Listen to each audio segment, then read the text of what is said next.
Hello everyone and welcome back to a brand new video of Fox Tracks. Today we're checking out a brand new upload from the game theaters about The Cost is a Lie of Eden Finch. Let's hop in and see what this is about. If you're reading this, then unfortunately what I predicted came to pass. I was onto something. I was sure of it. But I also knew that uncovering secrets like this could very well lead to my demise. If I could just peek around the right corner, if I could just open the right box or turn the right knob, the truth would be made clear. Why? Why was this cold open in the style of FNAF when I was doing an episode about Edith Finch? I guess that would remain forever a mystery. Well, let's find out what this Edith Finch is. Why didn't I jump? Hello, Internet! Welcome to Game Theory, the show that exists to document my life instead of journaling like a normal person. Today, we're finally covering a game that the theorist community's been asking me to cover for the past 5 years. What Remains of Edith Finch? That was a long time to request a game, and so I decided to reward your patience with a blind playthrough over on GT Live. A very long, very thorough playthrough of the game. This feels like I'm progressing the story forward, but I don't want to progress the story forward. I want to check out that other route. He wants to be spicy. I'm not being spicy, I just want to make sure that I'm not missing anything, you know? Sadly, my walking speed is that of a snail. But hey, we made it all the way through. Can I just say, you don't want shag carpet in your bathroom. It's a dangerous game. High risk, certainly. Definitely. For what reward? Yeah, That's inviting just mold. high If risk and no all the reward. people in this house didn't die via tragic circumstances, they would have been dying from like black fungus growing in their walls. Yeah, True. there was a lot of commentary on proper building codes along the way. I was afraid of the house. I'm afraid of it collapsing under the weight of its own poor structure. And I gotta be honest, now that I know what this game is truly about, I am shocked that we didn't cover this thing sooner. I mean, it's right on brand for us. Fantastical stories, a family curse, dead kids, and not just one, but several dead kids. Oh, I mean, well, that's like the look at that. golden buzzer of getting fast-tracked to a theory. Then again, what do you say about a game that people have been combing over for the past half-decade? A game that's been analyzed up, down, and sideways and is practically memorized by its hardest core fans. Well, what if I tell you that great-grandma Edie is a serial murderer? That this supposed family curse that took the lives of at least 10 people was actually Edie the entire time? A serial killer bumping off members of the family one by one. Seems crazy, right? Well, sometimes people? crazy ideas lead to the best theories, and I think today's can answer some weird logical inconsistencies that are found inside of the story. So come with me, friends, as we scale the not-so-structurally sound tower of lies that's hidden inside I'll this. be honest, this house looks more structurally unsound than the one in Hello Neighbor. Well, and that one's got a giant room just filled with water and a robotic shark. Not so structurally sound house. Seriously, this thing is like a late game Jenga tower. And we're about to pull the piece that makes it all come crumbling down. Hey, Nice I'm smoke mixing shots. metaphors at this point, right? Like at one point we're climbing up this wobbly tower, but now I'm pulling the tower down. Just saying, I'm very confused about what I'm doing with this tower of lies right now. Just saying. Also, before we start, I'm just Trying gonna to say break that it there down, are a that's lot all. of names and details in the story. I'm gonna do my best to keep it as streamlined as possible, but you know, might help to have a set of flashcards ready to remind yourself the difference between a Gregory Finch and a Gus Finch. Anyway, this game is narrated to us by Edith Finch, a young let's go on. 17-year-old mother-to-be who heads back to her abandoned childhood home before the birth of her son to try and learn the truth of her family's backstory. The big twist at the end, spoiler alert, is that Edith has already died in childbirth, and that the whole game was her son Christopher reading the journal that she left behind for him. So already off the bat, we're dealing with a that's story very sad. about stories, about legends that are handed down from generation to generation. We also have a story about unreliable narrators, people telling their versions of events. Keep that one in mind, it's gonna be super important. So what's the big family secret that got a pregnant woman to scurry across the roof of her old abandoned house? Well, her family is supposedly cursed. People in the family keep dropping dead due to tragic or unusual circumstances. A man is hit by a train after years of staying in a bunker. A child star is killed off by quote-unquote monsters. A young boy launches himself off a cliff while riding a swing, and a small girl dies of That's a lie. Oh, looks like it's needing to load. Now, this one of eating the holly berries, that one poisoning actually from could eating be true. toothpaste and berries. The list goes on and on as we explore the house room by Okay, eating toothpaste and berries may not, but eating holly berries themselves, those are actually poisonous. It's why you can't eat them, even though they taste sweet. It's kind of like the whole thing about elderberries. They look exactly like blueberries, taste just like them, except they're highly toxic. So if you wanted to kill a person, mix in some elderberries with the blueberries and boom. No evidence. Oh crap, I just put myself on a watch list, didn't I? Well, that was gonna happen.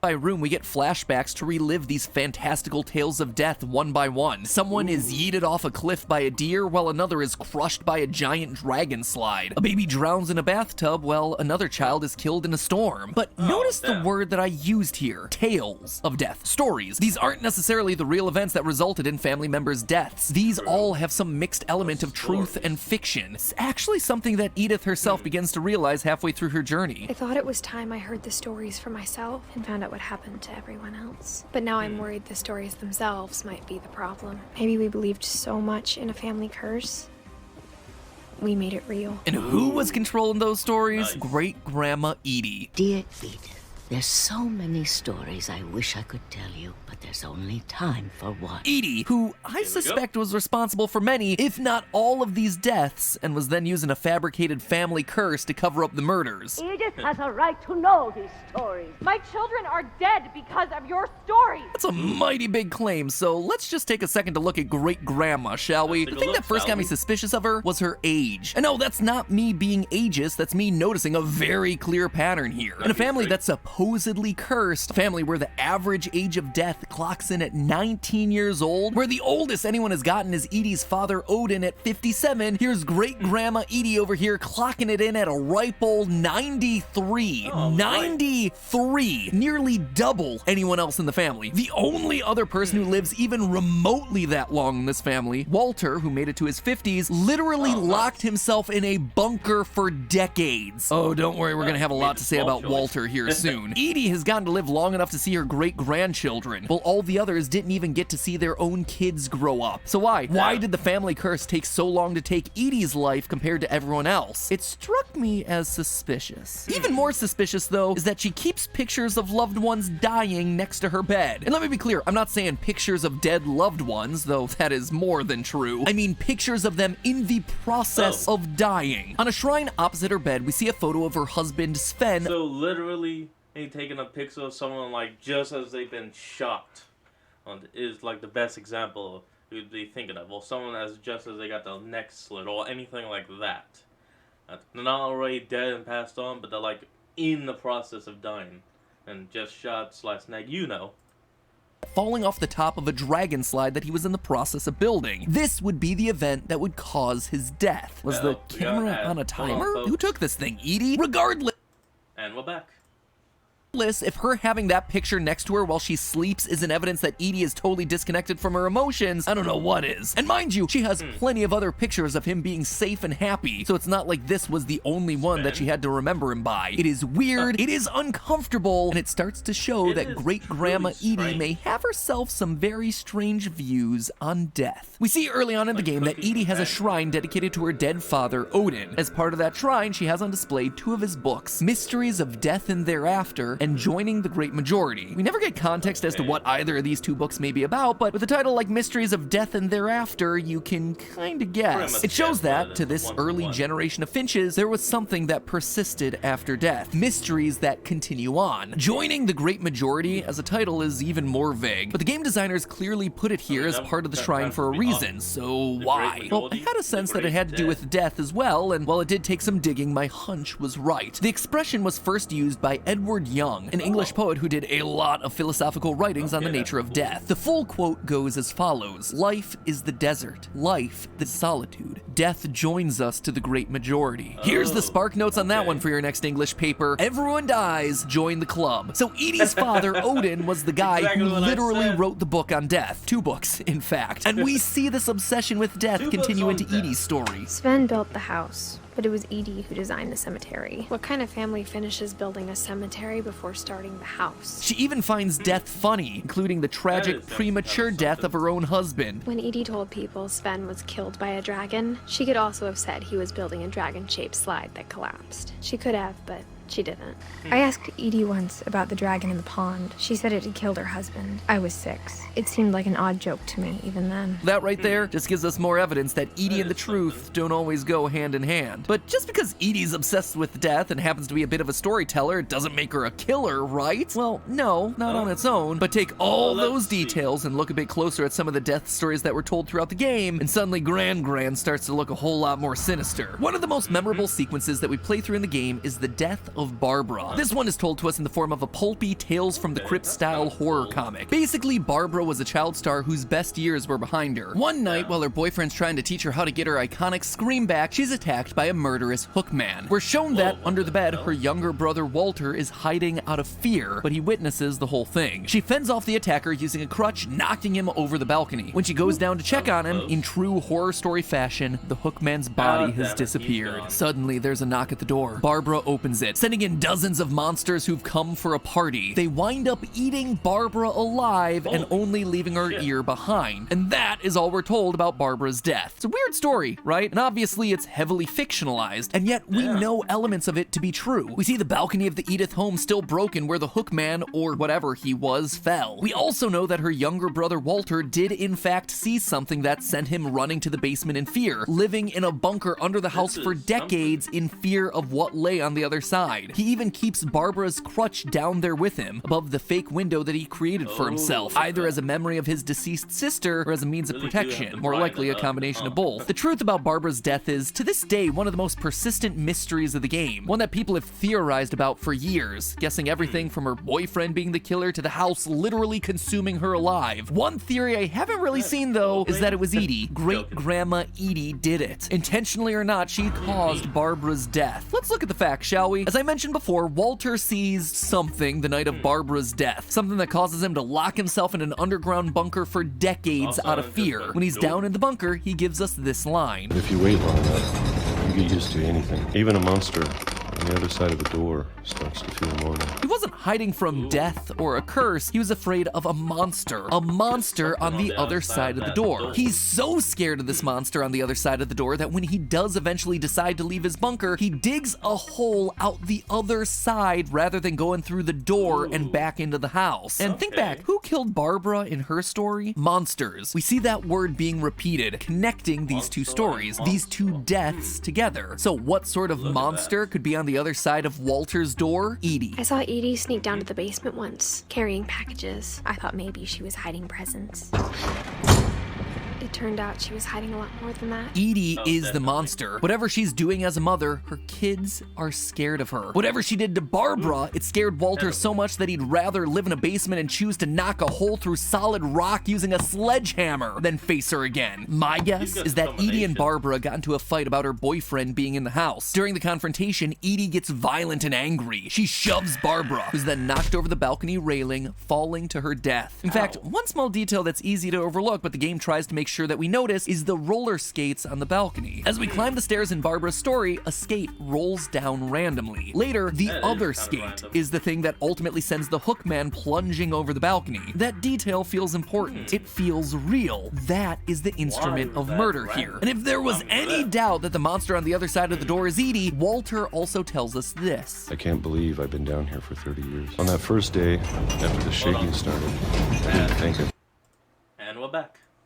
Survive a week. This isn't fear of a curse, that's imminent fear. That is fear of a real, palpable, current threat. Someone determined to silence a person who's seen too much. And we know for a fact that there is indeed some dark secret to find inside the Finch household. Very early on in the game, we get this line. I was 4 when Milton disappeared. Mom spent months searching for my brother. Then she sealed the doors.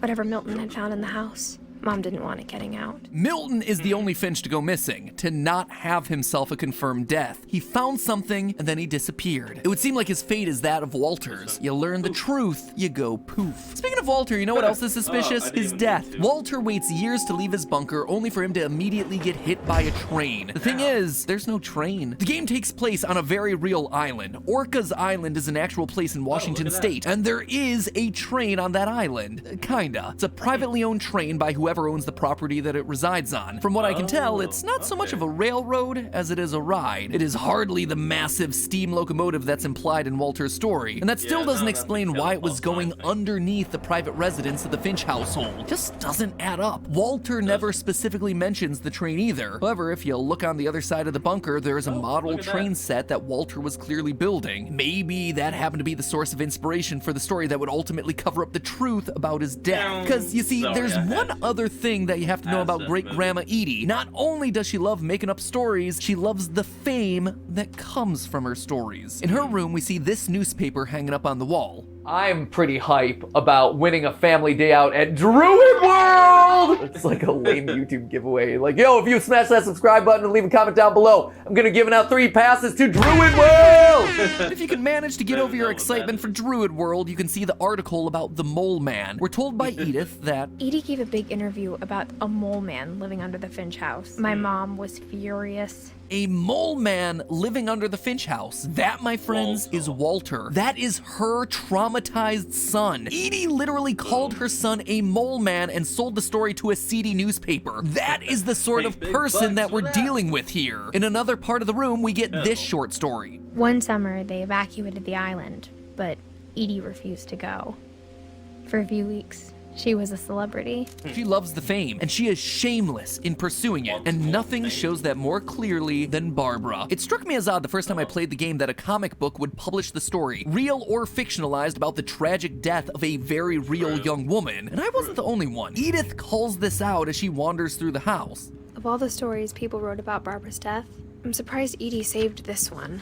Right? Your daughter dies, but you keep the comic book that retells her getting eaten to death? I mean, that's pretty sinister, even for someone who jokes about death. And sure, we later get this line. Edie told me all Barbara wanted was to be remembered. But again, Edie lies. Edie lies a lot. For the real reason that comic book is there, look no further than Great-Grandma's bedroom. Right next to that Mole Man story in Edie's room, and right under the article where she's made famous for not leaving the house, we see a binder labeled Barbara Concepts. Concepts for what? Well, I think it's concepts for stories. She sold Barbara's story, just like she sold Walter's story as the Mole Man. This whole wall is kind of like her wall of fame. Little bits of time that she got to be passively famous. She's either directly or indirectly related to the deaths of those around her, at which point she twists them into something fantastical. If I were to guess, it's her creating fictions that make her less responsible for the deaths. It's also probably part coping mechanism. And lastly, is to make those deaths beautiful, poetic. Blame it all on this legendary family curse that allows her stories to live on. All Barbara wanted to be was remembered, Edie? Yeah, I think you might be just talking about yourself. So far, I've mainly focused on Walter and Barbara, but Edie being a monster is shown less explicitly in other stories too. When leaving his bunker, Walter says this. I know it's out there, somewhere.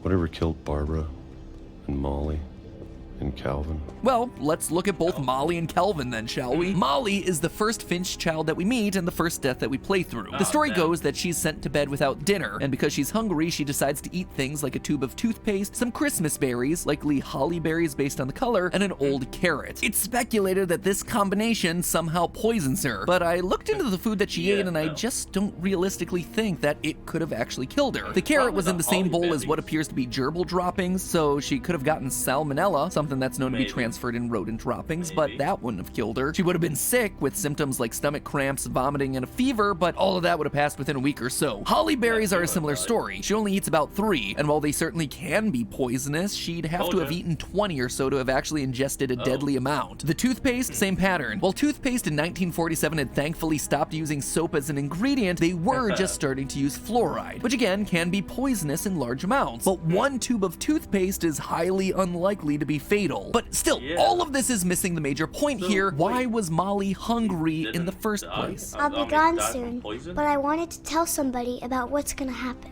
It started when Mom sent me to bed without dinner. Edie, her mom, sent her to bed without dinner. We can see that her Halloween candy's gone. My guess is that this detail is showing us why she's being punished. She ate her candy when she wasn't supposed to, and when you try to go out the door, you get this. Mom, can I come out now? Sweetheart, it's late. Go to sleep. Dad, hold on. And we're back. She's a 10-year-old girl who is literally locked in her room and starving to death. That is not okay. Intentionally or no, Edie's actions of locking her kid in her room and not feeding her resulted in the child's death in some way. And that's not all. Right next to the Mole Man and Barbara stuff, we have yet another binder of concepts. Molly concepts. Perhaps the story of a girl who goes hungry, but instead of violently starving to death while locked in her room, the whole thing is made magical when her hunger transforms her into a cat, just like we play through in the game. Heck, I wouldn't be surprised if Edie fabricated Molly's journal in the first place. As for Calvin, well, he launches himself off a cliff while playing on a swing. I mean, he didn't build that swing set at the top of a large cliff. That blame absolutely falls on his parents. That's not all. Notice his leg. It's in a cast. It's broken. Now, is that necessarily Edie's fault? I don't know. I can't find any proof one way or the other, but it's made abundantly clear that her kids are afraid of her, and this house is hiding some dark secret that makes people run for their lives, so wouldn't be surprised. At best, Edie is an aggressively neglectful parent. Worse, she's actively attacking her kids, and worst case scenario, she's killing them off when they step out of line, and then covering up the truth with fantastical stories. It's interesting to note that every death in the Finch family has been connected back to Edie in some way. Any family member who lived with her or was close to her has perished. Edie is always there. Edie is there calling to Molly as she starves. She's there calling to Kelvin to come in before he launches himself off a cliff. She's the monster on the other side of Walter's bunker door. Barbara dies in her house, and then Edie goes on to sell the story. There is no curse here. There is only Edie. She is the curse, and I think she knows it. For all the commentary that's been going on about this game, I've never really seen anyone talk about Edie's final story, which you would think would be the most important one of the batch. It's the story that she tells to Edith the night before Edith and her mom run away. It's actually a story that Edie writes in the form of a book, hidden in the now sealed-off library. Dear Edith, there's so many stories I wish I could tell you, but there's only time for one. This is about what happened on the night you were born. It's also the only story in the game that goes unfinished. Basically, the story is about one night when there's a particularly low tide. Edie is able to revisit the ruins of her old house, one that had sunken under the waves decades ago. On the way there, she gets lost. When the fog rolled in, I lost my way. I got turned around. I started seeing things. Eventually, she makes it to the house. As she says in her own words, that night, a lot of things came back to me.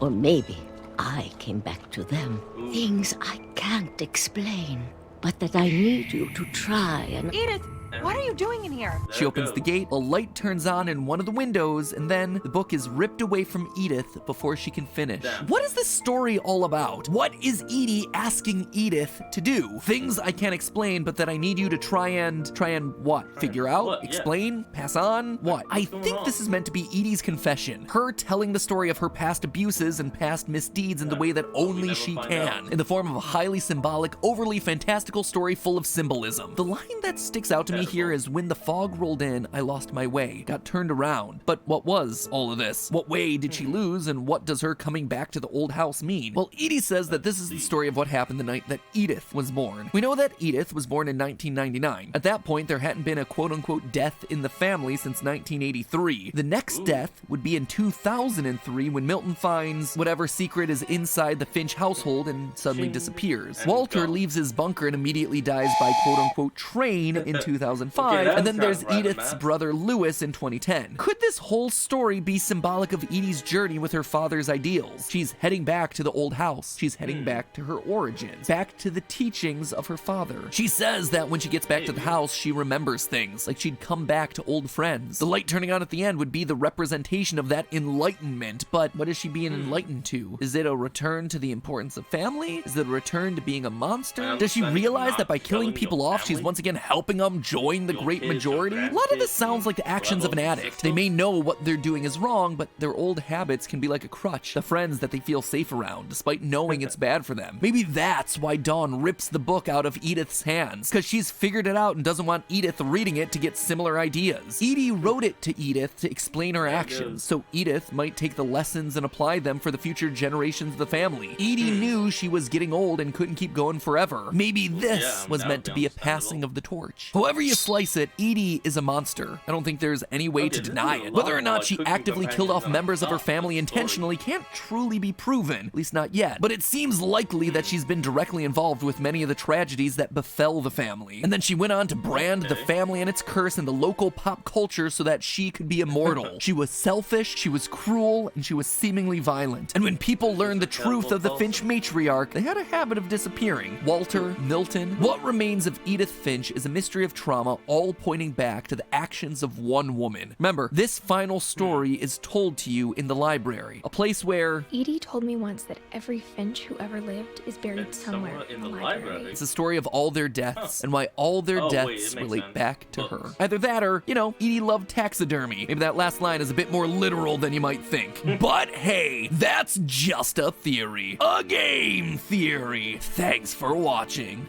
And so, that's going to be the end of today's video. So, I want you all to remember to like, comment, and subscribe for more. Down in the description will be a link to the original video, so remember to support the original creator on all they do. And I'll see all of you folks next time. Peace out.